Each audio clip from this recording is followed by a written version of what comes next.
পাবনায় অস্ত্র হাতে গুলি ছোড়া যুবক জামায়াত কর্মী পুলিশ।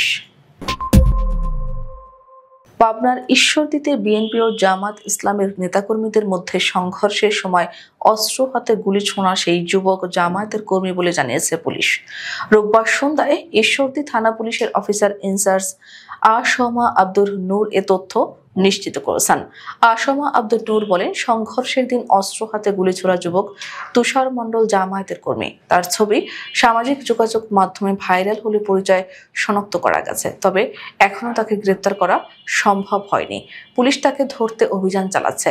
তুষার মণ্ডল ঈশ্বরদী পৌরসভার ভেলুপাড়া এলাকার তাহের মণ্ডলের ছেলে। স্থানীয় বেশ কয়েকটি সূত্র জানিয়েছে, তুষার পাবনা জেলা জামায়াতের আমির ও পাবনা ৪ আসনের জামায়াত মনোনীত প্রার্থী অধ্যাপক আবু তালেব মণ্ডলের ভাতিজা মামুন মণ্ডলের ঘনিষ্ঠ সহযোগী হিসেবে পরিচিত। এদিকে সংঘর্ষের ঘটনায় দায়ের করা পাল্টাপাল্টি ২ মামলায় উভয় দলের ৫ জনকে গ্রেপ্তার করেছে পুলিশ। এর আগে শনিবার রাতে অভিযান চালিয়ে জামায়াতের ২ জন এবং বিএনপির ৩ জন কর্মীকে আটক করা হয়।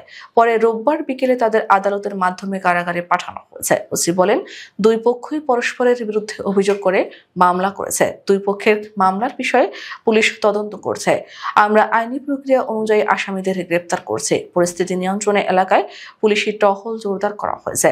এর আগে বিএনপি জামায়াত সংঘর্ষের ঘটনায় শনিবার দুপুরে পাল্টাপাল্টি ২টি মামলা দায়ের করা হয়।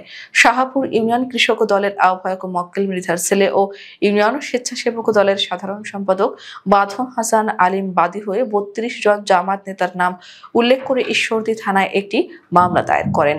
এছাড়া ১৫০ থেকে ২০০ জন অজ্ঞাতনামা ব্যক্তিকেও আসামি করা হয়। এই মামলায় প্রধান আসামি করা হয়েছে পাবনা জেলা জামায়াতের আমির এবং পাবনা ৪ আসনের জামায়াত মনোনীত প্রার্থী আবু তালেব মণ্ডলকে।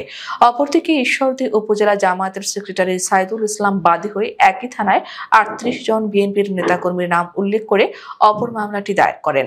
মামলায় প্রধান আসামি করা হয়েছে শাহাপুর ইউনিয়ন কৃষক দলের আহ্বায়ক মক্কেল মৃধাকে। এছাড়া ১০০ থেকে ১৫০ জন অজ্ঞাত ব্যক্তিকে আসামি করা হয়েছে, যাদের বেশিরভাগই পাবনা ৪ আসনের বিএনপি মনোনীত প্রার্থী ও জেলা বিএনপির আহ্বায়ক হাবিবুর রহমান হাবিবের আত্মীয় এবং অনুসারী। পুলিশ ও স্থানীয় সূত্র জানা যায়, বৃহস্পতিবার বিকেল ৪:৩০টার দিকে ঈশ্বরদী উপজেলার চর গড়গড়ি গ্রামে জামায়াত প্রার্থীর একটি নির্বাচনী প্রচারণাকে কেন্দ্র করে জামায়াত বিএনপির মধ্যে সংঘর্ষ হয়। সংঘর্ষে উভয় পক্ষের কমপক্ষে অর্ধশতাধিক নেতাকর্মী সমর্থক আহত হন। ঘটনার পর থেকে এলাকায় থমথমে অবস্থা বিরাজ করছে। এলাকায় অতিরিক্ত পুলিশ মোতায়েন রয়েছে। গ্রেফতার এড়াতে জামায়াতের অনেক নেতাকর্মী এলাকা থেকে পালিয়ে গেছেন।